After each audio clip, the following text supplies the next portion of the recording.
Olá, pessoal. Então, eu vou corrigir com vocês aquela lista de exercícios. Eu mandei a correção escrita à mão, mas eu vou fazer aqui, desenvolver com vocês aqui os exercícios, tá?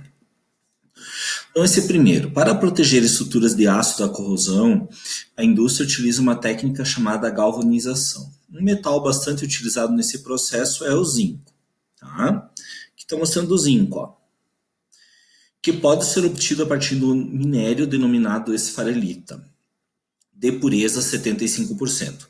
Considere que a conversão do minério zinco metálico tem rendimento de 80% nessa sequência de equações químicas. Bem, a gente usa o zinco, né, para proteger estruturas de aço da corrosão.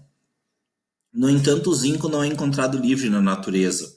Ele é encontrado num minério chamado esfarelita, né, que contém uma pureza de 75%. Ou seja, além de eu ter a esfarelita, que é sulfeto de zinco, eu tenho cerca de 25% de outras substâncias que são impurezas. Tá?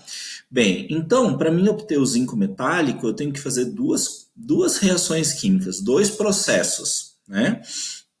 Primeiro, nós reagimos a esfarelita com oxigênio para produzir óxido de zinco numa reação de oxidação, né? E que produz também dióxido de enxofre. E num segundo momento, nós pegamos esse óxido de zinco e reduzimos ele numa reação com o monóxido de carbono, em que o zinco é reduzido, o óxido de zinco é reduzido a zinco, né? E há uma liberação de gás carbônico também. Então, o exercício está pedindo o seguinte, ó. Qual o valor mais próximo de massa de zinco metálico em quilogramas será produzido a partir de 100 quilogramas de esfarelita? Então, se eu tiver 100 quilogramas desta substância aqui, eu quero saber quanto de zinco que eu vou obter, tá? Bem, a primeira coisa que eu tenho que descobrir é que se eu tiver 100 kg de zinco, quanto de óxido de zinco que eu vou obter? Para depois, sabendo a quantidade de óxido de zinco, poder chegar no zinco metálico, né? Então, nesse primeiro momento, nós temos a seguinte equação química. 2 mol de sulfeto de zinco reagem com 3 mol de gás oxigênio, produzindo 2 mol de óxido de zinco, mais 2 mol de dióxido de enxofre. Tá? O exercício está dizendo que o sulfeto de zinco tem uma massa de 97 gramas por mol, ou seja, 1 mol tem 97 gramas. Mas como na minha receita eu tenho 2 mol, eu vou fazer 97 vezes 2, o que vai me dar 194 gramas, né? E o óxido de zinco tem uma massa de 81 gramas por mol, ou seja, 1 mol tem uma massa de 81 gramas. Então, se eu tiver 2 mol, eu vou ter o dobro disso. Então, vejam vocês, né?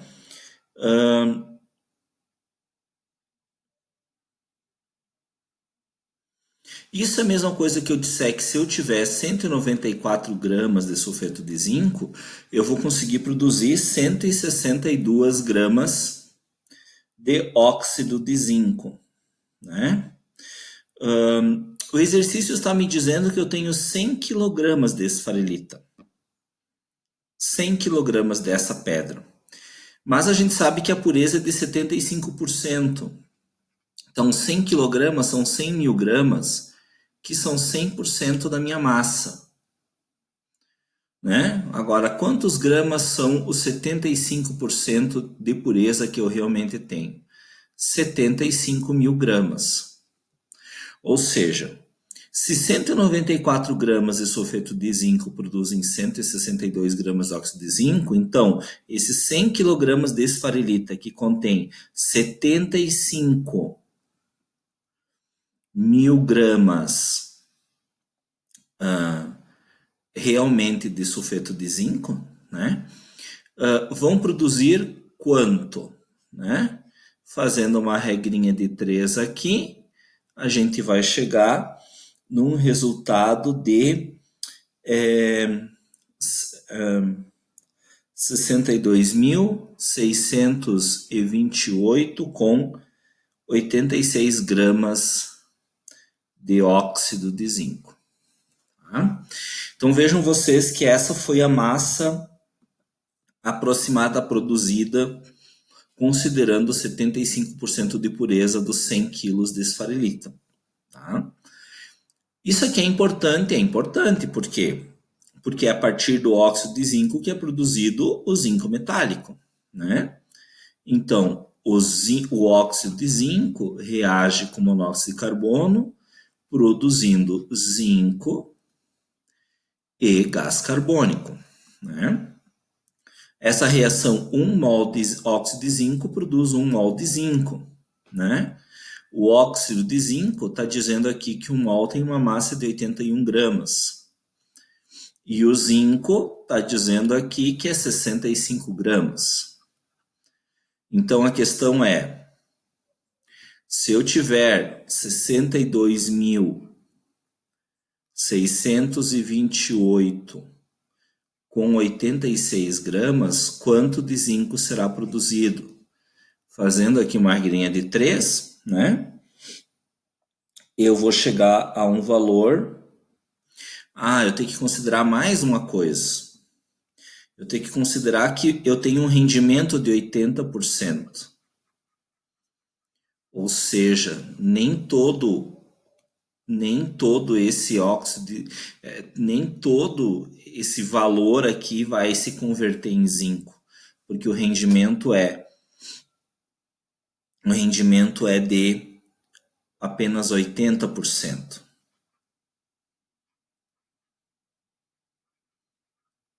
Então vamos ver aqui, fazendo esse vezes esse, fazendo 62.628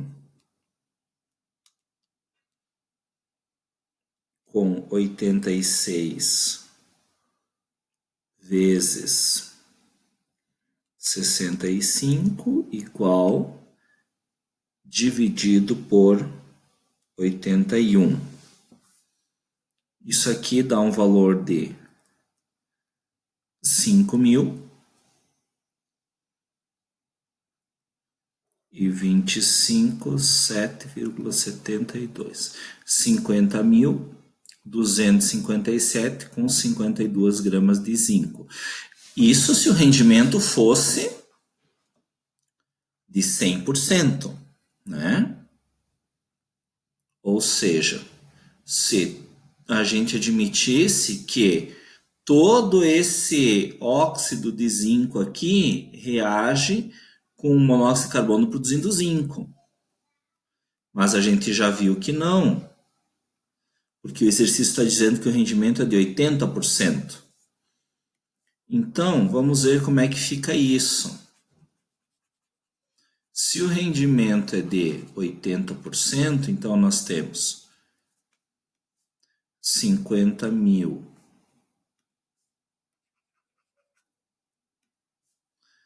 50.257 com 72 é 100% do meu rendimento, quanto que vai ser 80%. Isso vai me dar um valor de 40.206,18 gramas de zinco. Obtive a resposta em gramas, mas aqui está dizendo em quilos, né? Então, 40.206 é aproximadamente 40 quilogramas de zinco metálico. Ou seja, a resposta correta é a letra C. Tá bom? Aqui nós temos então o exercício 2, tá? Então, o exercício 2 está dizendo que grandes fontes de emissão de dióxido de enxofre são as indústrias de extração de cobre e níquel, em decorrência da oxidação dos minérios sulfurados. Para evitar a liberação desses óxidos na atmosfera e consequente formação de chuva ácida, o gás pode ser lavado num processo conhecido como desulfurização, conforme mostrado na figura 1, né? Então, esse gás que sai das indústrias, ele reage com um pó que existe num filtro, e ao reagir com esse pó, que é carbonato de cálcio, ele forma sulfito de cálcio, né? Ao formar sulfito de cálcio, né, esse enxofre é incorporado ao sólido, deixa de ser um gás e não reage, não vai ser liberado para a atmosfera reagindo com água e formando ácido sulfuroso e sulfúrico, né? Por sua vez, o sulfito de cálcio, que é esta substância aqui, ó, sulfito de cálcio, pode ser oxidado com o auxílio do ar atmosférico para obtenção do sulfato de cálcio. Então, o sulfito de cálcio é oxidado, né, reage com oxigênio para produzir sulfato de cálcio. E esse sulfato de cálcio, ele é muito importante porque ele é popularmente conhecido como gesso, né? E ele é muito utilizado na construção civil, por exemplo. Tá? Bem, nesta reação química, a gente pode observar que a proporção é 1 mol reage com 1 mol, produzindo 1 mol mais 1 mol, né? A proporção é de 1 por 1, né? Nessa reação química, nós já temos 2 mol de sulfito de cálcio produzindo 2 mol de sulfato de cálcio, tá? Considerando um rendimento de 80% do processo, a massa de gesso obtida em gramas por mol de gás retido é próxima de... Ora, a gente sabe que 1 mol de carbonato de cálcio reage com 1 mol de dióxido de enxofre, produzindo 1 mol de sulfito de cálcio. Tá? Esse 1 mol de sulfito de cálcio aqui, na reação com oxigênio, são 2 mol que precisam reagir com oxigênio para produzir 2 mol de sulfato de cálcio. Né? Então, esses 2 mol aqui, cada mol de dióxido de enxofre, né, é convertido, na verdade, em 2 mol de sulfato de cálcio. Tá? E esses 2 mol de sulfato de cálcio, eles têm que massa? Bem, se olhar na tabela, o cálcio é 40, o enxofre é 32 e o oxigênio é 16. Como aqui eu tenho 4 oxigênios, somando isso aqui, vai dar 272 gramas. Já multiplicado pelo 2 aqui, que são 2 mol. Né? Então, esses 272 gramas são produzidos para cada mol de enxofre que é retido. Né? E eles equivalem a um rendimento de 100%. Se eu tiver um rendimento de apenas 90%, como o exercício está me dizendo, isso vai me dar um valor de 244,8 gramas, que é um valor de aproximadamente 245 gramas por mol de dióxido de enxofre retido. Então, essa aqui é a resposta correta. Bem, o próximo exercício estava colocando que no Japão, um movimento nacional para a promoção de luta contra o aquecimento global leva o slogan: uma pessoa um dia 1 quilograma de CO2 a menos. A ideia é que cada pessoa reduzir 1 quilograma a quantidade de CO2 emitida por dia, por meio de pequenos gestos ecológicos como diminuir a queima do gás de cozinha. Considerando o processo de combustão completa de cozinha, composto exclusivamente por butano. Primeiro, o que é uma combustão completa? A combustão é uma reação de um combustível, nesse caso o butano, com o gás oxigênio, tá? Nesse caso, a combustão está produzindo gás carbônico e água. 4 carbonos do lado de cá, eu tenho que ter 4 aqui. Como eu não posso mudar o índice, eu coloquei um coeficiente 4. Esse coeficiente multiplica o carbono e o oxigênio. Aqui eu tenho 10, vou botar um 5. Multiplica o 2 dá 10, multiplica aqui dá 5. 4 vezes 2 aqui, ó, deu 8, mais 5 dá 13 oxigênios. Então aqui eu vou botar 13 meios. Porque 13 dividido por 2 é 6,5. 6,5 vezes 2 dá 13. Nós usamos mais a fração do que os números decimais na frente de equações químicas, tá? Então eu sei que 1 mol de butano produz 4 mol de gás carbônico, né? Esse 1 mol, se eu olhar na tabela, o carbono tem massa 12, como eu tenho 4 carbonos. O hidrogênio tem massa 1, eu tenho 10. Vai me dar uma massa aqui de 58 gramas, 1 mol. Aqui eu vou ver o carbono é 12, o oxigênio é 16 vezes 2, dá 32 mais 12, dá 44. 1 mol são 44, mas eu tenho 4 mol, então eu tenho que multiplicar por 4, o que vai me dar 176. Né? A ideia é cada pessoa reduzir 1 quilograma, ou seja, 1.000 gramas.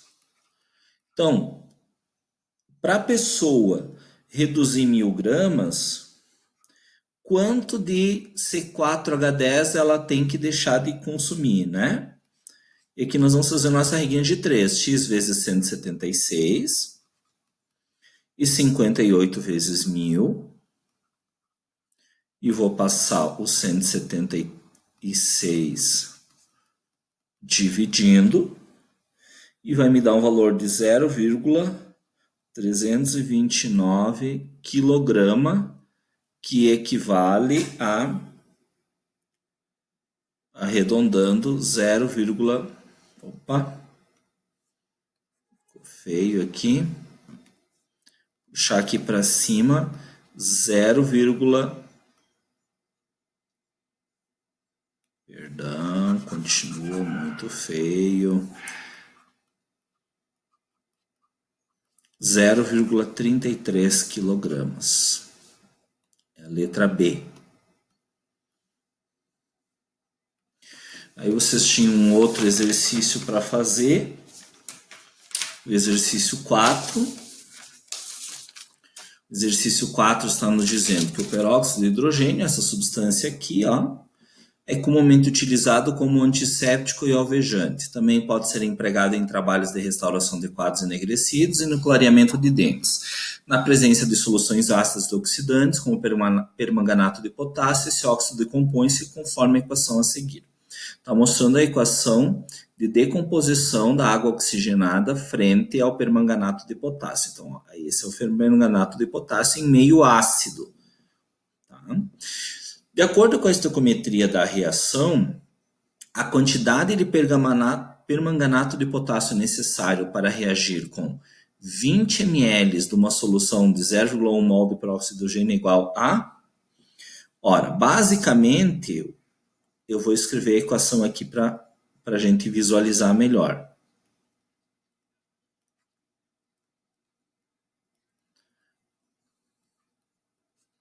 Aqui tem os produtos. Então vejam, eu tenho 5 mol de água oxigenada que reage com 2 mol de permanganato de potássio, né? E o exercício está pedindo a quantidade de permanganato de potássio necessária. Ou seja, eu quero saber a quantidade X, o meu X está aqui no permanganato de potássio, tá? Para reagir com 20 ml, 20 ml é o meu volume de uma solução com uma concentração isso aqui para transformar em litros eu posso dividir por 1000, né?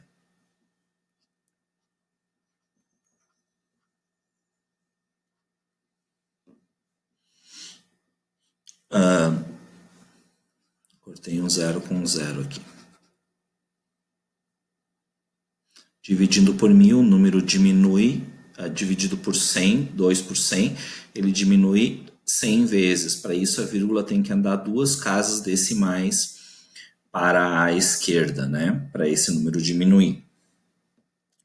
E está dizendo que a concentração molar é de 0,1 mol por litro. Ora, a concentração molar é o número de mol dividido pelo volume em litros. Então, a concentração molar é 0,1 mol por litro. Eu quero descobrir o número de mol, né? Porque eu preciso saber o número de mol que vão reagir aqui da água oxigenada, né?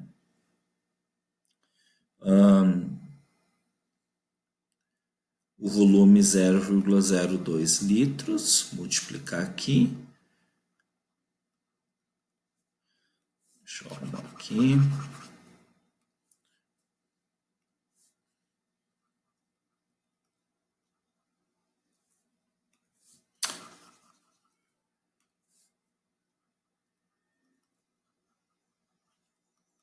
Número de mol é igual a que vai dar 0,002. Ai, tá muito ruim essa letra, né? Perdão aqui. Eu não sei por que acontece isso.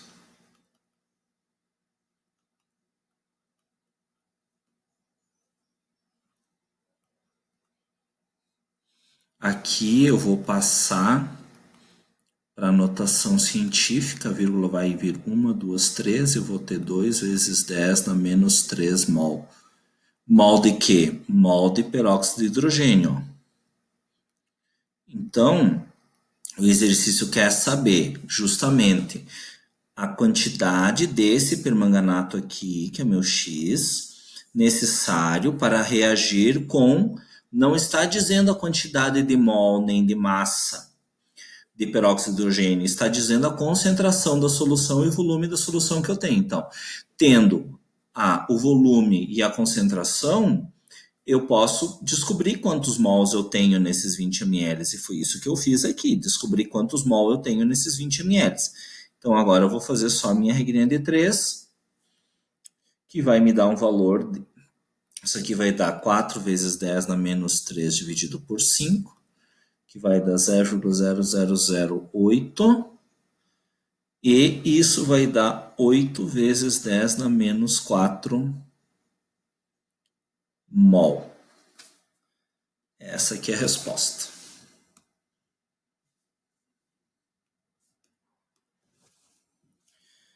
Esse próximo exercício aqui, as mobilizações para promover um planeta melhor para as futuras gerações são cada vez mais frequentes. A maior parte dos meios de transporte de massa é atualmente movida pela queima de um combustível fóssil. A título de explicação do ônus causado por essa prática, basta saber que um carro produz em média 200 gramas de dióxido de carbono por quilômetro percorrido. Um dos principais constituintes da gasolina é o octano.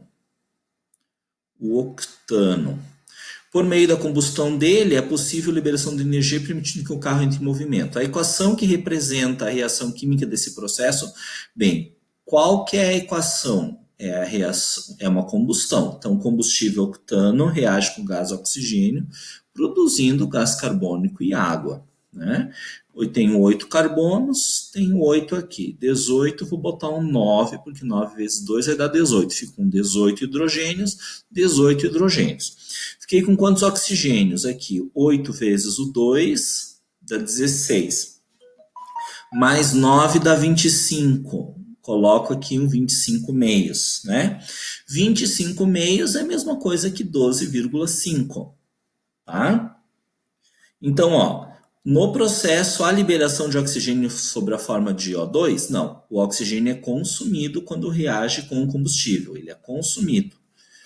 O coeficiente estequiométrico para a água é 8 e para o octano é 1. Para o octano é 1 e para a água é 9. O processo, há consumo de água para que haja liberação de energia? Não. A água é produzida. A água está do lado dos produtos. O coeficiente estequiométrico para o oxigênio é 12,5 e para o octano é 1? Sim. Sim. É. O octano é 1 e a água é 12,5. O próximo exercício,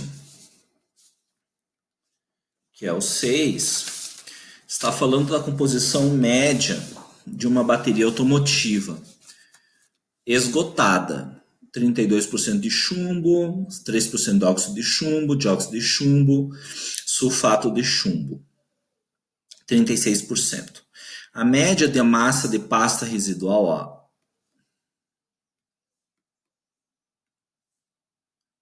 que a média da massa da pasta residual de uma bateria usada é de 6 quilos. Desses, 19% é essa substância, 60 é essa e 21 é essa, né? Entre os compostos de chumbo presentes na pasta, que mais preocupa é o sulfato de chumbo 2, pois nos processos pirometalúrgicos em que compostos de chumbo, placas de bateria são fundidos, há a conversão de sulfato em dióxido de enxofre, gás muito poluente. Para reduzir o problema das emissões de SO2, a indústria pode utilizar uma planta mista, ou seja, utilizar um processo hidrometalúrgico para a dessulfuração antes da fusão do composto de chumbo. Neste caso, a redução do sulfato presente no sulfato de chumbo é feito via lixiviação com solução de carbonato de sódio. 1 molar, ou seja, 1 mol por litro, 45 graus, em que se obtém o carbonato de chumbo 2 com rendimento de 91%. Após esse processo, o material segue para a fundição para obter o chumbo metálico. Aqui está a equação que mostra o que acontece. Segundo as condições do processo apresentado para a obtenção do carbonato de chumbo 2, por meio da lixiviação por carbonato de sódio, considerando a massa da pasta residual de uma bateria de 6 kg, qual a quantidade aproximada em quilogramas de carbonato de chumbo é obtida? Tá? Bem, então através desta reação, vamos escrever a reação química aqui, vamos observar. Depois nós vamos comparar com o que o exercício está falando. A equação química está mostrando. O que ela está nos mostrando? Que 1 mol desse sulfato de chumbo aqui, ele produz 1 mol do carbonato de chumbo, né? Esse 1 mol, se eu fizer as contas, vou olhar lá na tabela periódica, né? Vamos procurar lá na tabela periódica o sulfato de chumbo. Vou ver que o chumbo tem massa de 207, o enxofre tem massa 32, o oxigênio tem massa 16, eu tenho 4. Isso aqui vai me dar 303 gramas. Então, a massa de 1 mol de sulfato de chumbo é 303 gramas. Tá? O carbonato de chumbo, eu vou olhar lá na tabela, vou ver o chumbo é 207, o carbono é 12, o oxigênio é 16, eu tenho 3 átomos, isso vai me dar 267. Então, 303 gramas produz 267, né? Eu sei que eu tenho uma bateria de 6 quilogramas, que são 6.000 gramas. Esses 6.000 gramas correspondem a 60% da massa dessa bateria, né? Mas o exercício está me dizendo que eu tenho 60% de sulfato de chumbo residual, né? A média de massa de pasta residual de uma bateria. Então, desses 6 mil gramas, que é o valor dos 6 quilos da minha bateria, 60% é esse sulfato de chumbo. Então, eu quero saber isso equivale a quanto. Então, isso equivale a 3.172,27 gramas.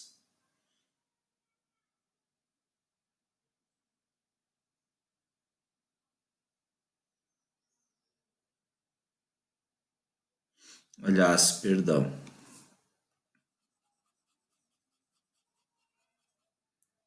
Aqui tem que fazer o cálculo, né? Espera aí. 6.000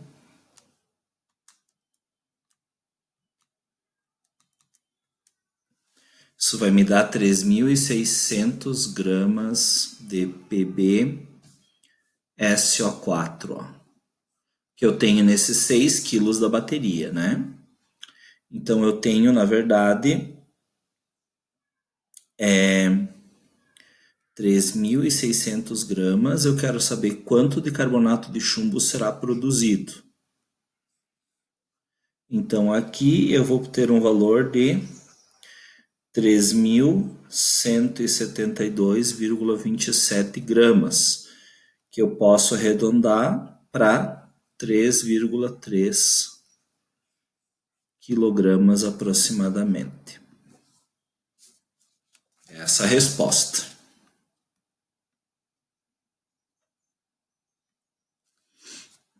O próximo exercício era o 7. O exercício 7 nos dizia o seguinte: atualmente, sistemas de purificação de emissões poluidoras estão sendo exigidos por lei em número cada vez maior de países. O controle de emissões do dióxido de enxofre gasoso provenientes da queima de carvão que contém enxofre pode ser feito pela reação desse gás com uma suspensão de hidróxido de cálcio em água, sendo formada por um produto não poluidor do ar. A queima do enxofre e a reação de dióxido de enxofre com dióxido de cálcio, bem como as massas de algumas das substâncias envolvidas, podem ser assim representadas. Então, basicamente, aqui está mostrando o quê? Que o enxofre reage com o oxigênio para produzir dióxido de enxofre, CO2. 1 mol aqui são 32 gramas, que é 1 mol, aqui também são 32 gramas, e produz 64 gramas, né? O exercício está pedindo, para absorver todo o dióxido de enxofre produzido pela queima de 1 tonelada de carvão, que contém 1% de enxofre, né? Então, 1 tonelada são 1.000 quilos, né? E multiplicando isso aqui por 1.000, vai me dar 1 milhão de gramas, que é a mesma coisa que 10 na 6 gramas. Então, esses 10 na 6 são 100% da minha massa. Está dizendo que 1% é enxofre. Então, quanto que é esse 1%? Vai ser 10 na 4. 10 na 4. De 1 tonelada de carvão, 10 na 4 gramas são enxofre. Tá? Então, eu quero saber esses 10 na 4 aqui, que são enxofre, quanto que vai produzir de dióxido de enxofre. Então, aqui eu vou fazer uma regra de 3. Esse vezes esse, que é igual a esse vezes esse. Aí esse 32 vai passar dividindo, né? E eu vou obter 20.000 gramas de SO2. Tá? Aí esse SO2, ó, tem a seguinte equação química, ó. Esse SO2 reage com o hidróxido de cálcio para produzir um produto não poluidor, né? Esse SO2 tem uma massa de 64 gramas, hidróxido de cálcio 74 gramas, né? Então, os 20.000 SO2 que eu tenho aqui, originados pela queima de 1 tonelada de carvão que continha 1% de enxofre, né? Esses 20 mil vai necessitar quanto de hidróxido de cálcio para ser absorvido, né? Então, vou fazer minha regrinha de 3 aqui, ó, e vou obter o valor de 23.125 gramas de hidróxido de cálcio necessárias, o que equivale a aproximadamente 23 quilogramas.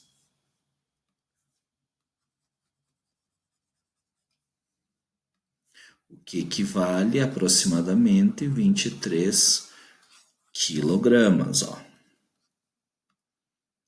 E o último exercício que nós tínhamos para fazer. Então, 1 tonelada de cana produz 70 litros de etanol, né? Ó, cana, etanol. 1 tonelada produz 70 litros, né? O exercício está dizendo que em 96 foram produzidos 12 bilhões de litros. Como é que se escreve esse número 12 bilhões? 12 mil, milhão, bilhão. Isso é 12 vezes 10 na 1, 2, 3, 4, 5, 6, 7, 8, 9. 12 vezes 10 na 9 litros. O exercício quer saber, então, quantas toneladas foram necessárias para produzir esses 12 vezes 10 na 9 litros, já que o esquema está nos dizendo que 1 tonelada produz 70 litros. Então, se 1 tonelada produz 70 litros, os 12 bilhões vão produzir quantos litros? Aqui eu vou ter que fazer um cálculo, vai dar 1,7 vezes 10 na 8 toneladas de cana-de-açúcar que foram necessárias. Tá bom, pessoal? Então, essa é a correção dos exercícios, daquela lista de exercícios mais difícil que eu dei para vocês até agora, tá bom?